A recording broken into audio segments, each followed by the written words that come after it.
لا قوة إلا بالله العلي العظيم. أعوذ بالله من الشيطان الرجيم. بسم الله الرحمن الرحيم. الحمد لله الذي هدانا لهذا وما كنا لنهتدي لولا أن هدانا الله. لقد جاءت رسل ربنا بالحق ثم الصلاة والسلام على سيد الأنبياء والمرسلين خاتم النبيين حبيب إله العالمين سيدنا ومولانا بالقاسم محمد.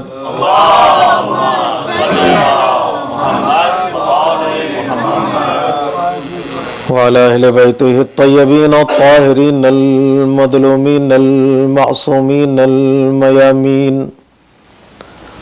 ولعنة الله على أعدائهم أجمعين من يومنا هذا إلى قيام يوم الدين. أما بعد فقد قال الحكيم في كتابه الكريم وقوله الحق. بسم الله الرحمن الرحيم. يا أيتها النفس المطمئنة ارجعي إلى ربك راضية مرضية فادخلي في عبادي وادخلي جنتي. صلوات پڑھیں محمد وعلى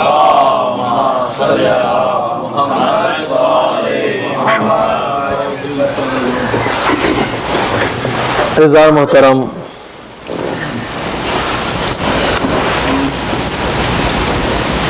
ان سے روزہ مجالس عزا کے لیے جس موضوع کا ہم نے انتخاب کیا ہے وہ ہے عرفان کربلا.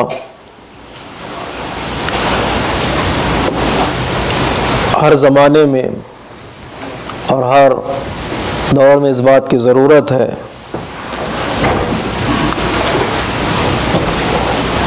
کہ ہم لوگ انقلاب کربلا سے آشنا ہوں اور اس کے مقاصد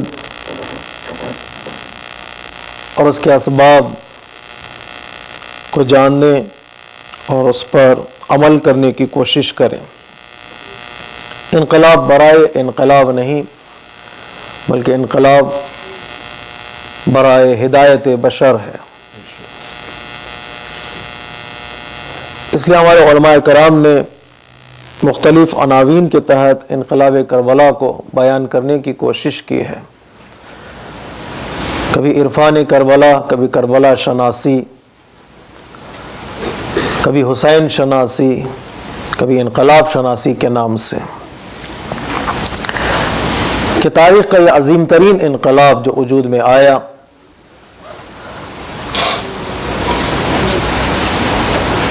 جو دنیا کے سارے انقلابات میں بے نظیر اور بے مثال ہے، جس میں نقصانات جانی نقصان کم ہوا ہے، اگرچہ عظیم قربانیاں دی ہیں لیکن اس کا نتیجہ بہت ہی عالی شان رہا. اس کے اثرات آج تک باقی ہیں. جو ذہنوں میں سوال پیدا ہوتا ہوا یہ ہے کہ یہ انقلاب کربلا کیوں آج تک باقی ہے؟ بقائے انقلاب کربلا کے اسباب کیا ہیں؟ ریزنز کیا ہیں؟ کیوں کربلا کا یہ انقلاب آج تک ہمارے درمیان ہے اور دن بدن اس کی رونقیں بڑھتی جا رہی ہیں؟ جتنے بھی انقلابات وجود میں آئے یا تو وہ ختم ہو گئے یا ان کی رونقیں گھٹ گئی، لیکن واحد انقلاب ہے انقلاب کربلا جس کے اثرات بھی آج تک باقی ہیں اور دن بدن رونقیں بھی اس انقلاب کی بڑھتی چلی جا رہی ہیں، افراد کے اعتبار سے بھی اور کیفیت کے اعتبار سے بھی. چاہنے والے بھی بڑھ رہے ہیں اور عزاداری کا انداز بھی بہتر سے بہتر ہوتا چلا جا رہا ہے. ایک طرف ہے چاہنے والوں کی تعداد کبھی کہیں ایسا ہوتا ہے کہ گھٹتی چلی جاتی ہے، تو کیفیت کی طرف توجہ کرتے ہیں لوگ، لیکن کبھی کمیت اور کیفیت دونوں پائی جاتی ہیں۔ الحمدللہ انقلاب کربلا کے ماننے والوں کی کمیت، کوانٹیٹی بھی بڑھتی چلی جا رہی ہے اور کوانٹیٹی بھی بڑھتی چلی جا رہی ہے، کوالٹی بھی بڑھتی چلی جا رہی ہے کہ کمیت اور کیفیت دونوں نظر آ رہی ہیں۔ کیا بات ہے؟ وہ راز کون سا چھپا ہوا ہے انقلاب کربلا میں جس کے اثرات بھی باقی ہیں اور وہ انقلاب بھی باقی ہے؟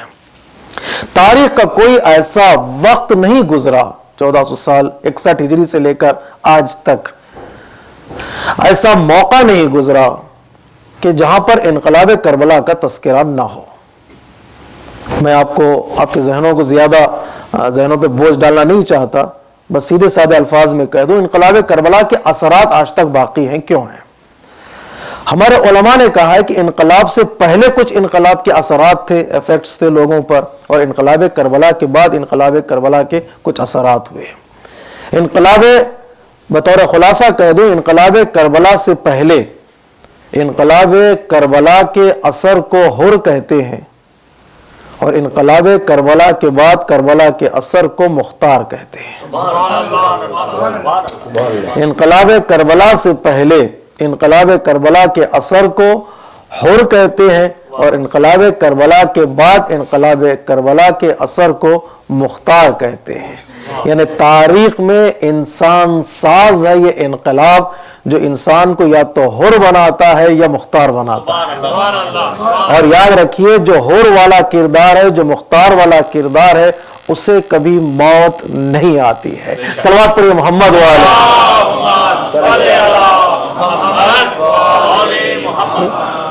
تو اس کے اثرات اتنے بے نظیر ہیں، اس اثرات کے سامنے انقلاب باقی ہے۔ افراد کو بنایا ہے، انسانوں کو بنایا ہے، ایک کارخانہ ہے انسان ساز، ایک کارخانہ ہے انسان، ایک ایسا مکتب ہے جہاں سے انسان بنتے ہیں، اور کوئی عہدہ نہیں ملتا وہاں پر، کوئی ٹائٹل نہیں ملتا جو آج کی دنیا میں ٹائٹل انسانوں کو دیے جاتے ہیں۔ کسی کو ڈاکٹر کا ٹائٹل دیا جاتا ہے، کسی کو انجینئر کا ٹائٹل دیا جاتا ہے۔ ایسا نہیں کہ انقلاب کربلا انسان کو ڈاکٹر بنا رہا ہو یا انجینئر بنا رہا ہو، نہیں، یہ وہ انقلاب ہے جو انسان کو در حقیقت انسان بنا دیتا ہے۔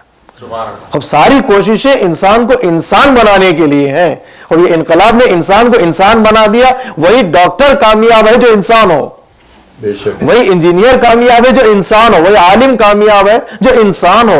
ان سارے عہدوں کے پیچھے جو راز چھپا ہوا ہے وہ انسانیت کا ہے، اور انقلاب کربلا نے اس انسانیت پہ کام کیا ہے جو سارے عہدوں کے پیچھے راز چھپا ہوا ہے۔ اس لیے انقلاب کربلا نے کبھی حر بنا دیا، کبھی مختار بنا دیا، کسی کو حبیب بنا دیا، کسی کو مسلم بنا دیا، تو کس انقلاب کے سائے میں لوگ آئیں اور انسان بنتے چلے جائیں۔ قرآن مجید نے جو فلسفہ بتایا ہے بقا اور حیات کا، وہ فلسفہ سمجھنا بہت ضروری ہے تاکہ ہماری زندگیوں میں بھی وہ فلسفہ انوالو ہو جائے، ہم امپلیمنٹ کر سکیں۔ ایک بحث ہے ہمارے علماء کے درمیان، فنا اور بقا کا فلسفہ کیا ہے، موت اور حیات کا فلسفہ کیا ہے، لائف اور ڈیتھ کی فلسفی کیا ہے، یہ سمجھنا بہت ضروری ہے۔ کس کو قرآن زندہ کہہ رہا ہے، کس کو قرآن مردہ کہہ رہا ہے، کس کو قرآن فانی کہہ رہا ہے، کس کو قرآن باقی کہہ رہا ہے۔ کچھ لوگ ہیں جو چل رہے ہیں، پھر رہے ہیں، کھا رہے ہیں، پی رہے ہیں، قرآن کہہ رہا ہے یہ مردہ ہے۔ کچھ لوگ مر چکے ہیں، اس دنیا سے جا چکے ہیں، قرآن کہہ رہا ہے یہ زندہ ہے۔ جو چل رہے ہیں ان کو فانی کہہ رہا ہے، جو لیٹے ہوئے ہیں ان کو باقی کہہ رہا ہے، جو تاریخ کے حوالے ہو گئے ان کو زندہ کہہ رہا ہے، جو آج ہے زندہ انہیں قرآن فانی کہہ رہا ہے۔ یہ فلسفہ کیا ہے، ایک فلسفی کیا ہے اس کے پیچھے، بقا، فنا اور بقا کا راز کیا؟ اگر یہ سمجھ جائیں تو ہم خود بخود سمجھ جائیں گے کہ انقلاب کربلا کیوں آج تک باقی ہے۔ قرآن مجید نے جو اصول بتایا ہے میرے عزیزو، وہ اصول یہ ہے کہ قرآن مجید کہتا ہے کہ تم ہو ایک وجود جو فانی ہو، تمہارا انسان کا وجود جو فانی ہے، خاک سے بنا ہے، پانی سے بنا ہے، وہ ایک زمانے کے بعد وہ چاہے یا نہ چاہے دھیرے دھیرے پگھل جاتا ہے۔ انسان کو جو وجود ہے وہ آہستہ آہستہ، اگرچہ ہم لوگ بعض موقع پر دنیا کی رنگینیوں میں اتنا غرق ہو جاتے ہیں ہمیں پتہ نہیں چلتا کہ ہماری زندگی گھٹ رہی ہے یا بڑھ رہی ہے۔ ٹھیک ہے، ہم لوگ کیا کرتے ہیں، بچہ جب بڑا ہو جاتا ہے 1 سال کا تو ہم بچے کے برتھ ڈے ایک جشن مناتے ہیں، یا ہماری شادی کی ایک سالگرہ اور بڑھ جاتی ہے تو میرج اینیورسری مناتے ہیں، برتھ اینیورسری مناتے ہیں، انسان خوشیاں مناتا ہے، کیک تقسیم کرتا ہے یہ سوچ کر کہ میرا بچہ 1 سال کا بڑا ہو گیا، وہ ایک سوچ کر کہ 1 سال ہماری شادی کی اور گزر گئی، جبکہ انہیں یہ پتا نہیں ہوتا 1 سال بڑا نہیں ہے بچہ جو ہے 1 سال بڑا نہیں ہے، بلکہ اس بچے کی زندگی کا 1 سال کم ہو گیا ہے۔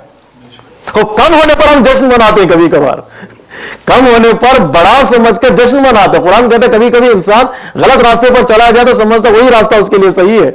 یہ عمر جو انسان کی حیات ہے، انسان چاہے یا نہ چاہے دن بہ دن گھٹتی چلی جاتی ہے۔ گھر نہیں ہے، باغ نہیں ہے، کوئی دکان نہیں کہ انسان کو میں نہیں بیچوں گا، یہ پیسہ نہیں کہ انسان اپنے ہاتھ میں رکھ لے کر میں خرچ نہیں کروں گا، نہیں، زندگی کو چاہے انسان خرچ کرنا چاہے یا نہ چاہے دن بدن اس کی زندگی گھٹتی چلی جاتی ہے۔ اس لیے قرآن مجید نے کہا والعصر ان الانسان لفی خسر، وقت کی قسم، زمانے کی قسم، ہر انسان گھاٹے میں ہے، اس لیے کہ اس کا وقت، زندگی کا وقت جو ہے وہ گھٹتا چلا جا رہا ہے۔ انسان ہے فانی، انسان کو فنا ہونا ہی ہے، لیکن ایک طریقہ ہے وہ اپنے آپ کو باقی رکھ سکتا ہے۔ پروردگار وہ کون سا طریقہ ہے کہ میں اپنے وجود کو باقی رکھ سکتا ہوں؟ تو پروردگار عالم نے قرآن مجید میں کہا فَاذْكُرُونِي اذکرکم، تم میرے ہو جاؤ میں تمہیں باقی رکھ دوں گا۔ غور کیجیے گا میرے عزیزو، قرآن مجید کا فلسفہ کیا ہے؟ قرآن یہ کہہ رہا ہے کہ توحید کو موت نہیں آتی، خدا کو موت نہیں آتی۔ آیت الکرسی کا فلسفہ یہ ہے، آیت الکرسی کا خلاصہ یہ ہے کہ اسے اونگ نہیں آتی، اسے نیند نہیں آتی، اسے موت نہیں آتی، وہ کمزور نہیں ہے۔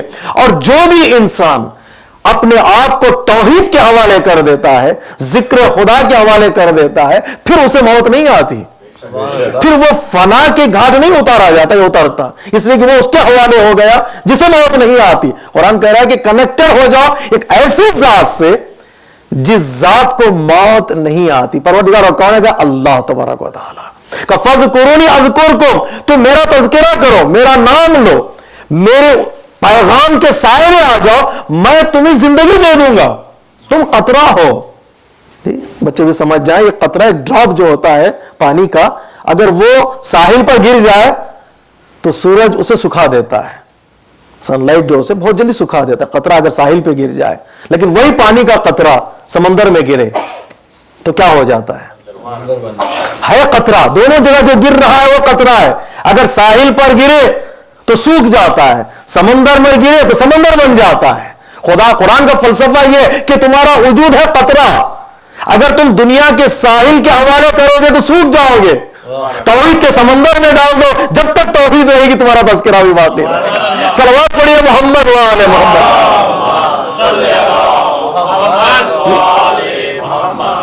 تم اپنے آپ کو سمندر کے حوالے کرو، توحید کے حوالے کر دو، تم ہو تمہارا وجود، تم اپنے آپ کو باقی نہیں رکھ سکتے۔ انسان کہتا ہے نا کچھ خرچ بھی کرتا ہے تو کہتا ہے میرا نام آنا چاہیے، کچھ کام بھی کرتا ہے تو کہتا ہے میرا نام آنا چاہیے۔ قرآن کہہ رہا نہیں بھی تم ہو اور تمہاری کوشش، تم اپنے نام کو کبھی باقی نہیں رکھ سکتے۔ بڑے محل پر بھی تم اپنا نام رکھ دو، ایک طوفان ایک زلزلہ سارے محل کو اٹھا کے لے جائے۔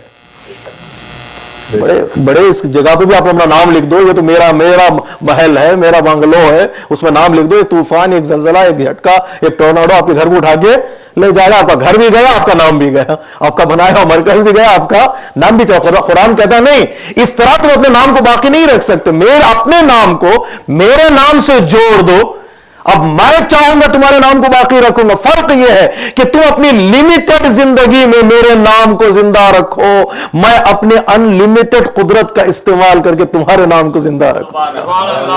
تم میرے نام کو زمین پر زندہ رکھو، میں تمہارے نام کو آسمانوں پر زندہ رکھوں گا۔ تم میرے نام کو 7 سال زندہ رکھو، میں تمہارے نام کو 6000 سال زندہ رکھوں گا۔ صلوات پڑھیے محمد و آل محمد۔ اب یہ کبھی سوال نہ کرو کہ اہل بیت کا تذکرہ کیوں آج تک باقی ہے۔ بقا اہل بیت نے اپنے ہاتھ میں نہیں لی ہے، انہوں نے اپنی زندگی کو اللہ کے حوالے کر دیا۔ اللہ نے کہا میں ان کے ناموں کو باقی رکھوں گا۔ جس کے حیات کی ذمہ داری، جن کے بقا کی ذمہ داری اللہ لے لے، بندوں کے ہاتھ وہاں تک پہنچ ہی نہیں سکتے۔ صلوات پڑھیے محمد و آل محمد۔ یہ قرآن نے فلسفہ بتایا. آج ہمارے لیے بھی یہی فلسفہ ہے. اگر تم یہ چاہتے ہو کہ اپنے نام کو باقی رکھو, تمہارا تذکرہ باقی رہے, تمہارا ذکر باقی رہے, تو تم اپنے آپ کو اللہ کے حوالے کر دو. اس لیے جب بھی ہم اپنے رہبروں کا نام لیتے ہیں یا ان کا عہدہ بیان کرتے ہیں, اللہ کے نام کے ساتھ جوڑ کر بیان کرتے ہیں. گواہی دیتے ہیں رسول کی رسالت کی, تو اللہ سے الگ کر کے رسالت کی گواہی نہیں دیتے. کہتے اشہد ان محمدن رسول اللہ, رسول ہیں تو اللہ کے ساتھ جڑے ہوئے ہیں, تو رسول کا نام باقی ہے. اگر اللہ سے ہٹیں گے تو پھر رسول کا نام بھی باقی نہیں رہے گا. اشہد ان علی ولی اللہ, اللہ علی کی ولایت جڑی ہوئی ہے اللہ سے. چونکہ جڑی ہوئی ہے, نہ رسالت کو موت آئے گی نہ امامت کو موت آئے گی. اور کیجیے میرے, نہ رسالت کو موت آئے گی نہ امامت کو. کیوں؟ وہ بھی اللہ سے, رسالت رسول اللہ بھی اللہ سے جڑی ہوئی ہے, اور ولی ولایت بھی مولا کائنات کی اللہ سے جڑی ہوئی ہے. اور ہمارے لیے حکم یہ ہے کہ تم بھی باقی رکھنا چاہتے ہو, تم عبد ہو, اپنے آپ کو اللہ کے حوالے کر دو, ہو جاؤ عبداللہ, تو ہم تمہیں باقی رکھ دیں گے. صلوات پڑھیے محمد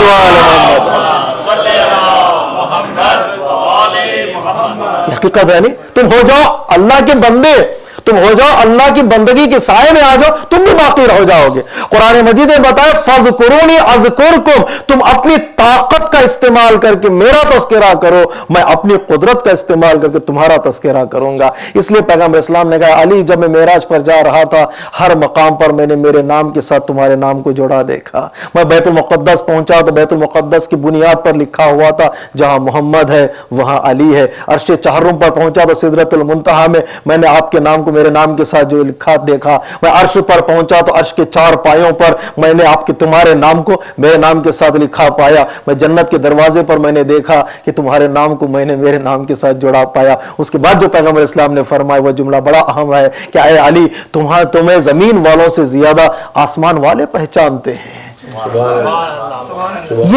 یہ تعارف اور یہ ذکر اور یہ بقا اور یہ ذکر کی بلندی کہاں سے آ گئی؟ کیا اللہ کسی کا رشتہ دار ہے؟ اللہ کسی کا دوست ہے؟ نہیں, اللہ نے قانون بنایا ہے, یہ قانون پر عمل کرو. تم جتنا عمل کرتے چلے جاؤ گے میں تمہیں بلند کرتا چلا جاؤں گا. جس علی نے اپنے سارے وجود کو اللہ کے حوالے کر دیا, اللہ نے ساری کائنات کو علی کے حوالے کر دی. یہ دنیا کا اصول ہے. قرآن یہی بتایا ہے کہ تم کائنات کو میں اپنے وجود کو میرے حوالے کرو, میں تمہاری کائنات کو تمہارے اختیار میں دے دیتا ہوں, تمہارے اختیار میں دے دیتا ہوں. اس لیے کہ میرا کام ہی یہ ہے کہ میں تمہارے لیے وہ حیات عطا کروں جس حیات کے تم تعلیم و کربلا کا انقلاب کیا آج تک باقی ہے. انقلاب کربلا نے نہ حکومت کے لیے انقلاب کیا, نہ دولت کے لیے انقلاب کیا, نہ مادیت کے لیے انقلاب کیا, نہ اپنا جیب بھرنے کے لیے انقلاب کیا, نہ غریبی ہٹاؤ کے نام سے غریبوں کو ہٹا دیا. انقلاب کربلا کس لیے انقلاب آیا؟ کس لیے امام نے قیام کیا؟ امام نے قیام کیا, میرا قیام ہے صرف اور صرف اللہ کے نام کو زندہ رکھنے کے لیے.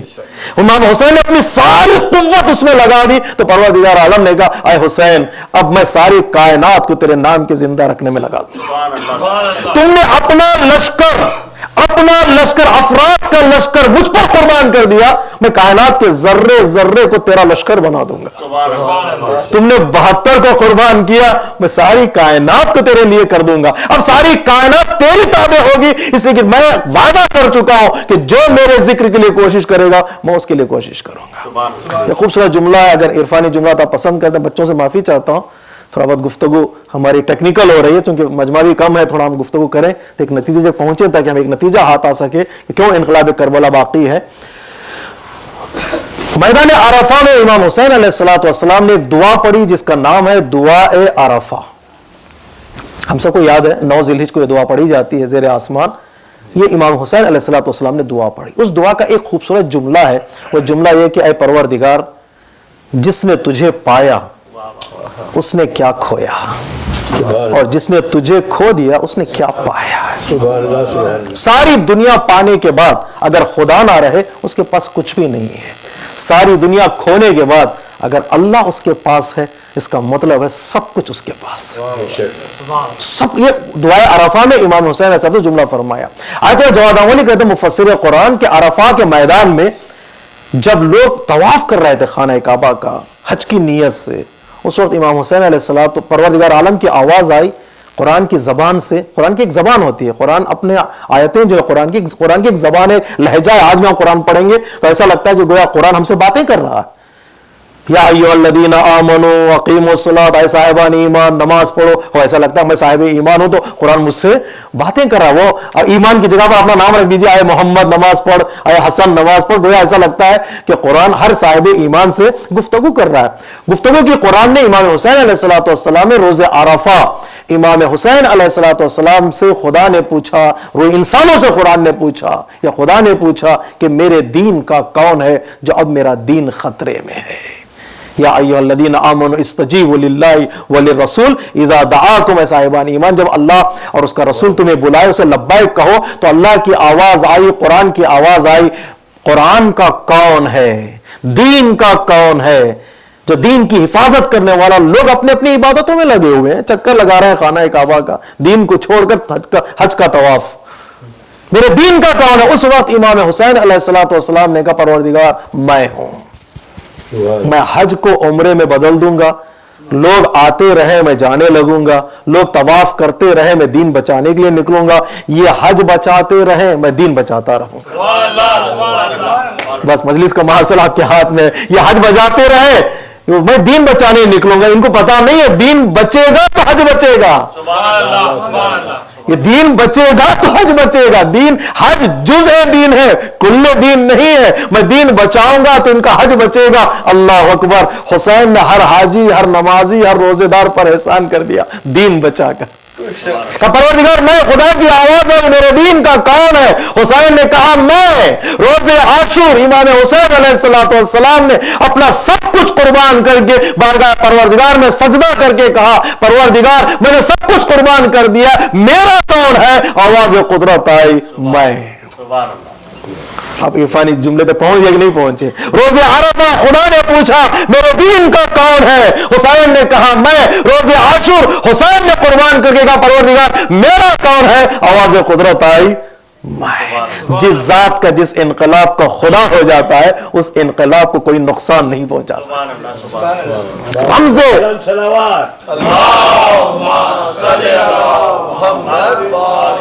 رمز بقائے انقلاب کربلا یہ ہے کہ انقلاب کربلا نے ابتدا سے لے کر انتہا تک اپنے انقلاب کو کسی نام سے اگر جوڑا تو وہ اللہ کا نام ہے. جیسے علماء کے بقول انقلاب کربلا اذان علی اکبر سے شروع اور سجدہ حسین پر ختم ہوا. سجدہ بھی اللہ کے نام، اذان بھی اللہ کی. جو انقلاب اذان سے شروع ہو سجدے پر ختم ہو اس انقلاب کو کبھی کوئی نقصان نہیں پہنچا سکتا. ہر لمحے میں امام حسین علیہ السلام نے اپنے انقلاب کو کس سے منسوب کیا؟ اللہ سے. ابن عباس نے راستے میں کہا جب قافلہ جا رہا تھا کربلا کی طرف، اب بور تو نہیں ہے اس طرح کی موضوعات پہ،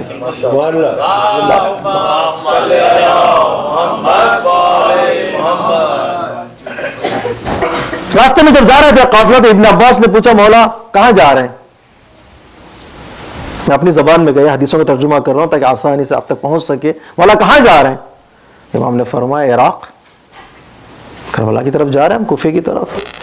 کہا مولا وہاں مت جائیے، آپ کو اگر جانا ہی ہے تو مدائن چلے جائیے، مصر چلے جائیے یا مکے میں رہ جائیے. آپ اس طرف چلے جائیں گے تو آپ بچ جائیں گے، اگر اس طرف چلے جائیں گے تو ممکن ہے کہ آپ شہید کر دیے جائیں. خوبصورت جملہ جو امام حسین علیہ السلام نے فرمایا، وہ جملہ بڑا معنی رکھتا ہے. امام نے فرمایا ابن عباس میں خود کو بچانے کے راستے نہیں ڈھونڈ رہا ہوں، میں دین بچانے کا راستہ ڈھونڈ رہا ہوں. خود کو بچانا ہو تو گھر میں بیٹھا بھی انسان رہ سکتا ہے کہ خود کو بچا لے. میں خود کو بچانے کے راستے نہیں ڈھونڈ رہا ہوں، میں دین بچانے کے راستے ڈھونڈ رہا ہوں. دین بچانے کے لیے میرا عراق جانا ضروری ہے. پلٹ کر ابن عباس نے کہا مولا آپ جائیے، عورتوں کو مت لے جائیے. تو پس پردہ سے زینب کی آواز آئی ابن عباس میں بھی دین بچانے جا رہی ہوں، بھائی کو بہن سے کبھی جدا نہ کرو. یہ انقلاب کربلا کے دو حصے ہیں، دو رخ ہیں کہ ہم بچانے کے لیے نکلے، بچنے کے لیے نہیں نکلے. بچنے کے لیے راستہ سوچا جاتا، بچانے کے لیے نکلے، دین بچانے کے لیے نکلے تو دین نے ان کو بچا لیا. دین نے ان کے نام کو مشہور کر دیا. مجھے بتائیے کون سی ایسی عبادت ہے جس عبادت پر حسین نے احسان نہ کیا ہو؟ اور آج وہ عبادت حسین کا چرچا کر رہی ہے, وہ عبادت حسین کے نام کو روشن کر رہی ہے. اور وہ عبادت وہ ہے جہاں پر کعبہ بھی افتخار کر رہا ہے کہ مجھے کربلا نے بچا لیا. کعبہ بھی افتخار کر رہا ہے کہ مجھے کربلا نے بچا لیا. بڑا مشکل ہے کربلا بنانا بھی مشکل ہے, اس مقام تک پہنچنا بھی تو مشکل ہے, لیکن اللہ کا وعدہ اس مقام تک پہنچ جاؤ میں تمہیں بچا لوں گا. تو موت اور فنا اور بقا کے فلسفے کو امام حسین علیہ السلام نے بدل دیا. کیا سمجھ رہی تھی دنیا؟ سانس بدن سے نکل جائے, سر تن سے جدا ہو جائے تو موت. یہی تو فلسفہ تھا دنیا کا. جب ہر کے لشکر نے امام کے لشکر کو روکا تھا تو امام نے پوچھا کیوں روک رہے ہو؟ کہا ابن زیاد کا حکم ہے, کہ میں آگے بڑھوں گا. کہ ہر نے کہا میں بڑھنے نہیں دوں گا. تو امام نے پوچھا کیا کرو گے؟ تو ہر نے کہا ابن زیاد کا حکم ہے کہ آپ کا سر تن سے جدا کر دیا جائے گا. امام حسین علیہ السلام نے کہا میرا پیغام سنا دو, جس دن میرا سر تن سے جدا ہوگا اس دن میں زندہ ہو جاؤں گا.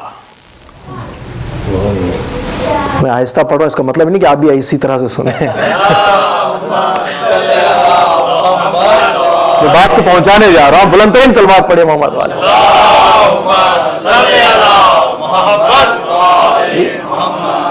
جاؤ علماء حق بلند تر صلوات.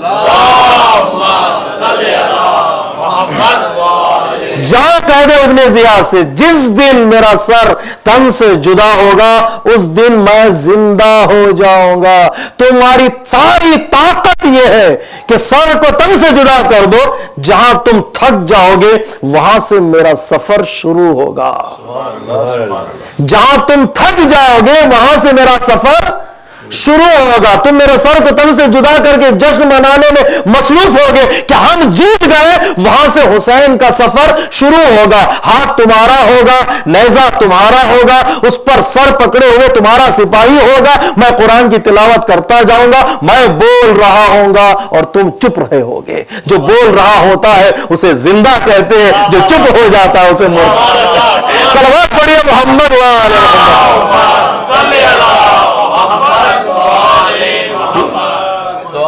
اب بلند ترین سلوات پڑھی. بتائیے آپ بھی زندہ ہے. بلند ترین سلوات پڑھی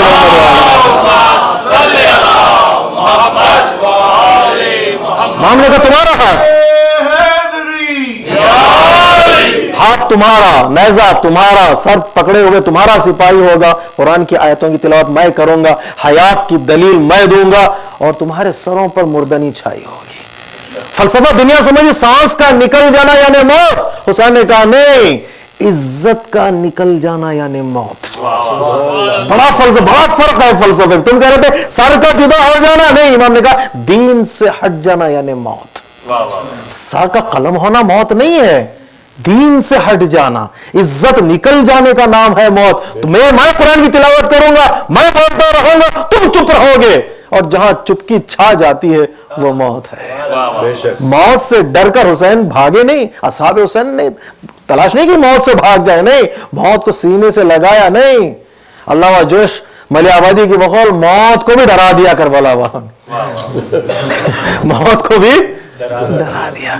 سکندر نے آدھی دنیا سے زیادہ قبضہ کرنے کے بعد جب اس نے وصیت کی اپنے سپاہیوں سے کہ جب اس کو اتنی مہلت نہیں ملی کہ وہ اپنے شہر میں داخل ہو سکے جشن منانے کے لیے, تو اس نے اپنے سپاہی سے وصیت کی کہ جب میں مر جاؤں تو میرے دونوں ہاتھ قبر کے باہر کھلے رکھ دو اور کہو دنیا والوں سے, تاکہ دنیا والے سمجھ جائیں جیت کر بھی کوئی خالی ہاتھ جا رہا ہے تو وہ سکندر ہے, تاکہ وہ جنگ کے کام کو آگے نہ بڑھائے, رک جائے میں خالی ہاتھ دنیا سے جا رہا ہوں. لیکن دشت کربلا میں حسین نے وصیت نہیں کی کہ میں خالی ہاتھ دنیا سے جا رہا ہوں. حسین نے کہتے ہوئے گئے کہ میرے دونوں ہاتھ بھرے ہوئے ہیں, ایک ہاتھ میں عزت ہے, دوسرے ہاتھ میں آزادی ہے. جو بھی میرے نام سے منسلک ہو جائے گا تاریخ بشریت میں, ایک ہاتھ سے میں اسے عزت دیتا چلا جاؤں گا, دوسرے ہاتھ سے آزادی دیتا چلا.